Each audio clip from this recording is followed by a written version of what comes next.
Assalamualaikum warahmatullahi wabarakatuh. Sebelumnya, perkenalkan nama saya Mawar Dwi Kusmawati. Saya dari kelompok 8 dan di sini saya akan mempresentasikan mata kuliah Sosiologi Komunikasi. Dan di sini saya tidak sendiri, saya bersama rekan saya yang bernama Muhammad Arya Bima Dwi Putra. Nah, di sini kita akan mempresentasikan materi terkait paradigma keilmuan dan teori komunikasi. Nah, di materi kali ini ada beberapa poin, ada beberapa subbab, yaitu yang pertama teori dan model komunikasi antar pribadi, yang kedua teori dan model komunikasi antar kelompok, dan yang ketiga ada teori dan model komunikasi antar organisasi. Selanjutnya ada teori aspek komunikasi massa, dan juga ada 4 teori pers, dan yang terakhir ada teori komunikasi dunia maya atau teori cyber community. Nah, di sini saya akan menjelaskan terkait teori dan model komunikasi antar pribadi. Nah, yang pertama yaitu pengertian dari komunikasi antar pribadi. Apa sih pengertian dari komunikasi antar pribadi tersebut? Komunikasi antar pribadi adalah proses pengiriman dan juga penerimaan pesan antara dua individu dalam kelompok dengan beberapa efek dan juga umpan balik seketika. Nah, di sini komunikasi antar pribadi juga diartikan sebagai komunikasi antara dua orang di mana kontak langsung terjadi dalam bentuk percakapan, bisa langsung bertatapan muka ataupun melalui media seperti telepon. Selanjutnya yaitu ada model komunikasi antar pribadi. Nah, di sini dibagi menjadi 7. Ada pengirim, ada pesan, saluran, penerima, umpan balik, konteks, dan juga gangguan. Nah, di sini pengertian dari pengirim itu sendiri adalah individu yang memulai proses komunikasi dan menyampaikan pesannya.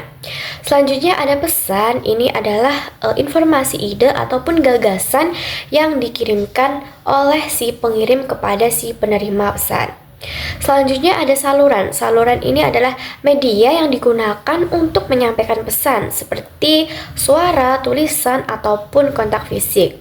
Nah, selanjutnya ada penerima yang dimana individu itu menerima dan juga menafsirkan pesan yang telah disampaikan oleh pengirim tadi. Nah, selanjutnya ada umpan balik, yaitu individu umpan balik itu respon yang diberikan oleh penerima, yaitu penerima kembali kepada pengirim, seperti itu. Selanjutnya ada konteks yang dimana ini adalah faktor-faktor lingkungan, budaya, dan juga sosial yang mempengaruhi komunikasi itu sendiri. Dan yang terakhir ada gangguan, yang dimana gangguan ini adalah hambatan apapun yang terjadi dalam suatu komunikasi. Selanjutnya ada teori dalam komunikasi antar pribadi.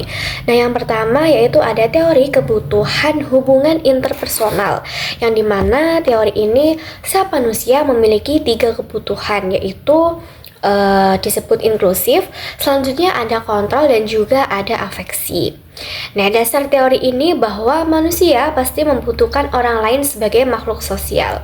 Teori ini menjelaskan tentang adanya hubungan yang terjadi antar individu yang harus menghadirkan sesuatu dalam kondisi tertentu agar dapat menghasilkan sesuatu yang menyenangkan. Nah, teori dari kebutuhan hubungan interpersonal ini juga dibagi menjadi beberapa bagian. Yang pertama ada kebutuhan untuk inklusif, yang dimana ini adalah untuk mengadakan atau mempertahankan komunikasi yang memuaskan. Kebutuhan ini berupa kepuasan dalam individu ketika berkomunikasi. Kebutuhan ini pun terdapat beberapa tipe, di antaranya tipe sosial yang puas secara ideal, tipe undersosial yang selalu menghindari dari suatu keramaian, dan juga tipe over sosial yang selalu ingin bergabung dengan suatu kelompok. Yang kedua ada kebutuhan untuk kontrol. Ini adalah kontrol positif terhadap suatu penguasaan dalam berkomunikasi, seperti mempengaruhi, mendominasi, memimpin, dan juga mengatur. Nah, sedangkan kontrol negatif dari adanya komunikasi ini yaitu adalah untuk memberontak, mengikut, dan juga menurut. Yang ketiga ada kebutuhan untuk afeksi. Ini adalah kebutuhan yang berhubungan dengan cinta dan juga kasih sayang yang melibatkan perasaan.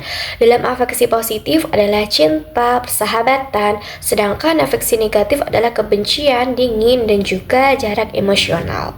Itu tadi bagian dari teori kebutuhan interpersonal. Selanjutnya ada teori disonansi kognitif, yang dimana teori ini merupakan teori yang bersinggungan dengan psikologi. Namun jika dikaitkan ke bidang komunikasi, disonansi kognitif ini merupakan suatu komunikasi yang berhubungan dengan perasaan ketidaknyamanan karena sikap, pemikiran, dan juga perilaku yang tidak baik ataupun tidak sesuai. Teori yang selanjutnya adalah teori process view, yang dimana teori ini merupakan salah satu teori dari pengembangan diri dalam individu seseorang, yang dimana teori ini merupakan teori komunikasi yang dilihat dari kualitas pribadi, seperti halnya pada Mario Teguh yang berbicara, maka akan banyak orang yang mendengarkan, seperti itu. Nah, dengan kata lain, teori process view ini dilihat dari siapa yang berbicara. Jadi siapa yang berbicara, dialah yang didengar. Dan semakin ia berkualitas, semakin dia akan didengar oleh banyak orang. Selanjutnya ada teori social exchange, yang dimana ini adalah berhubungan dengan pertukaran orang lain yang dapat menghasilkan sesuatu. Komunikasi akan terjadi ketika adanya lingkungan dari sikap individu itu sendiri yang saling berhubungan. Nah, di lingkungan masyarakat pastinya kita akan menemui berbagai orang dengan sikap yang berbeda-beda, yang saling terkait dan juga berhubungan. Nah, di koneksi ini terdapat unsur imbalan, yang dimana pengorbanan seperti biaya, keuntungan, yaitu profit. Dan yang terakhir yaitu ada teori hipotesis kecocokan, yang dimana hipotesis kecocokan atau hipotesis matching ini merupakan salah satu teori komunikasi yang dilihat dari segi penampilan seseorang. Nah, dengan kata lain, dalam komunikasi dengan teori ini merupakan gaya komunikasi yang menggunakan ketertarikan melalui visi. Subbab yang kedua yaitu teori dan juga model komunikasi kelompok. Nah, kelompok itu juga memberikan identitas terhadap individu. Melalui identitas, setiap anggota kelompok secara tidak langsung berhubungan satu sama lain. Nah, proses komunikasi kelompok adalah studi tentang segala sesuatu yang terjadi pada saat individu-individu itu berinteraksi dalam kelompok kecil, dan bukan deskripsi mengenai bagaimana seharusnya komunikasi terjadi, serta bukan pula sejumlah nasihat tentang tata cara ataupun cara-cara bagaimana harus ditempuh, seperti itu. Nah, di sini juga ada fungsi komunikasi kelompok.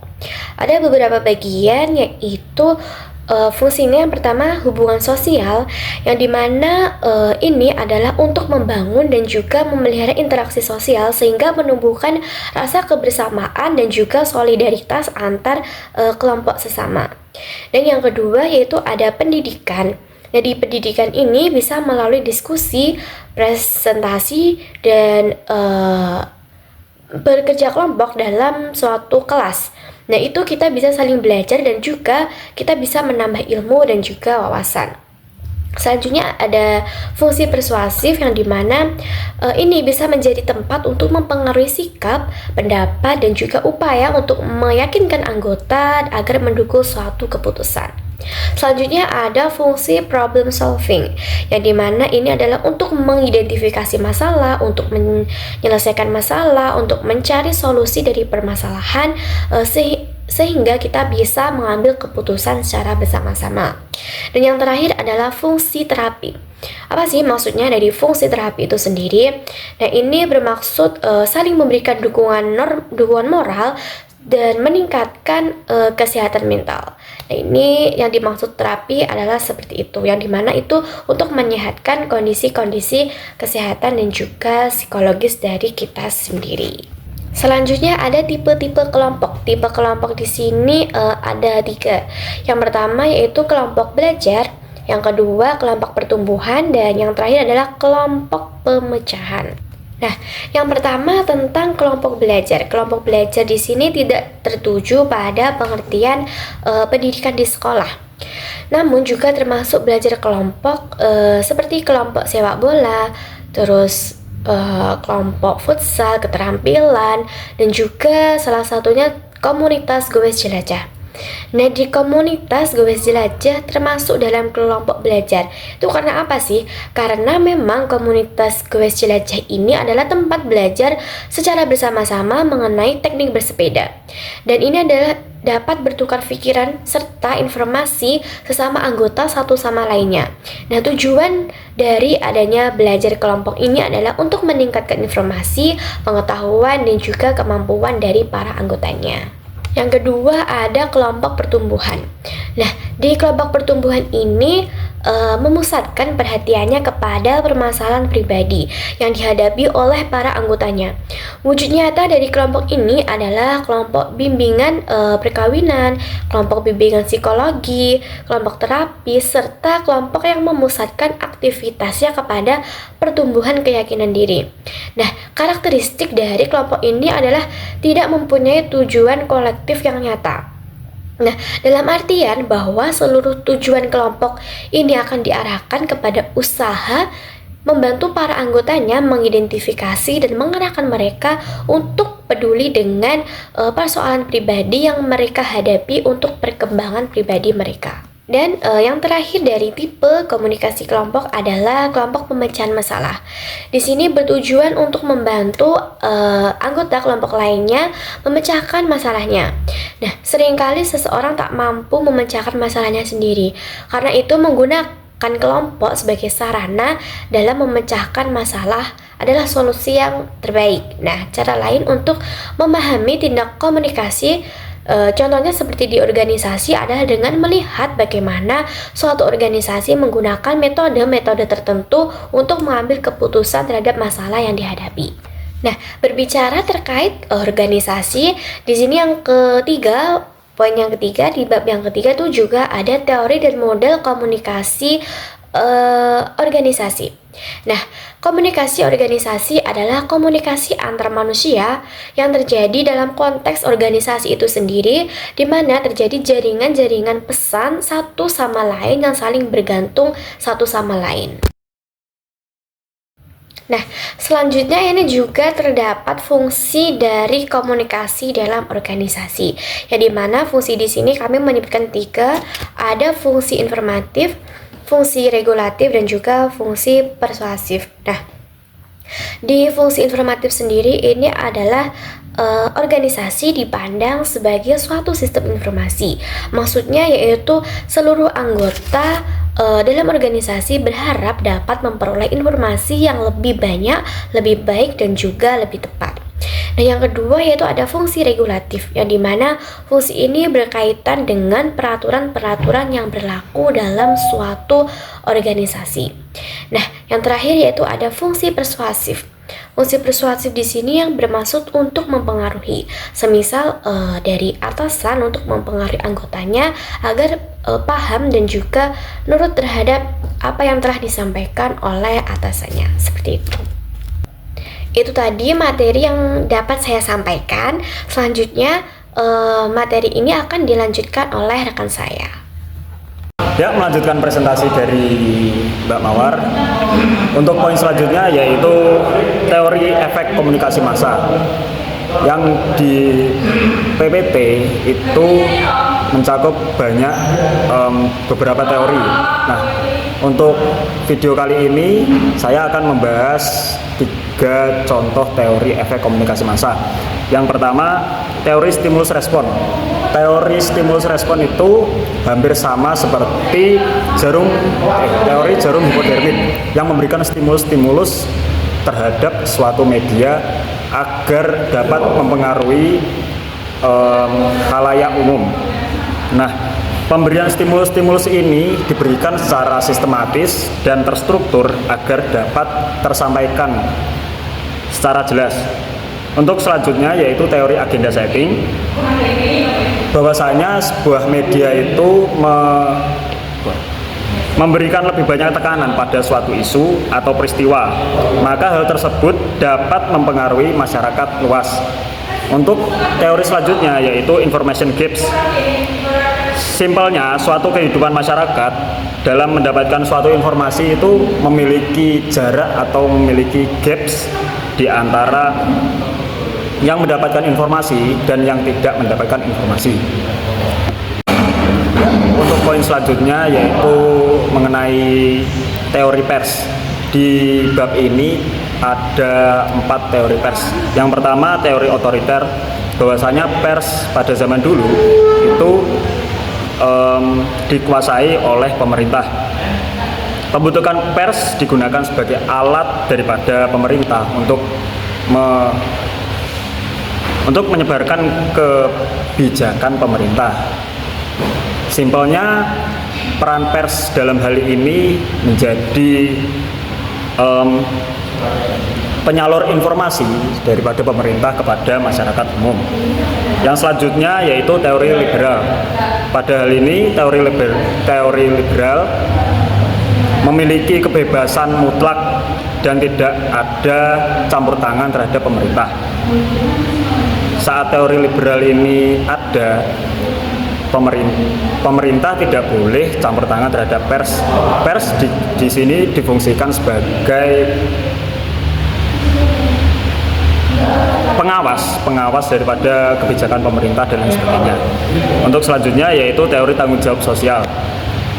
Teori tanggung jawab sosial di sini pers memiliki tanggung jawab untuk mengalihkan suatu konflik karena diskusi agar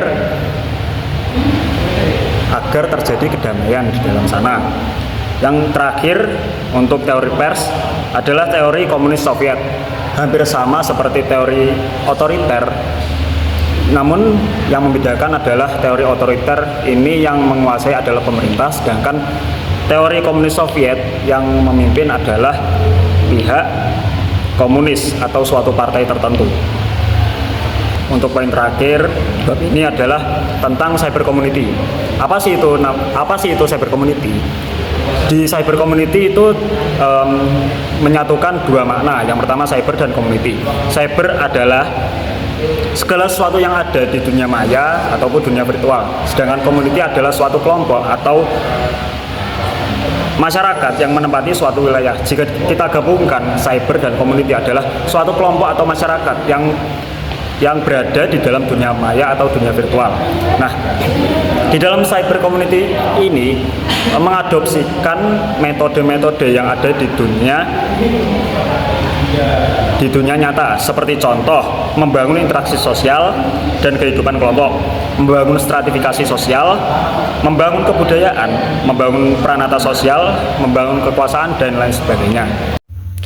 Baik, itu tadi presentasi dari kelompok 8. Apabila ada kurang lebihnya kami mohon maaf.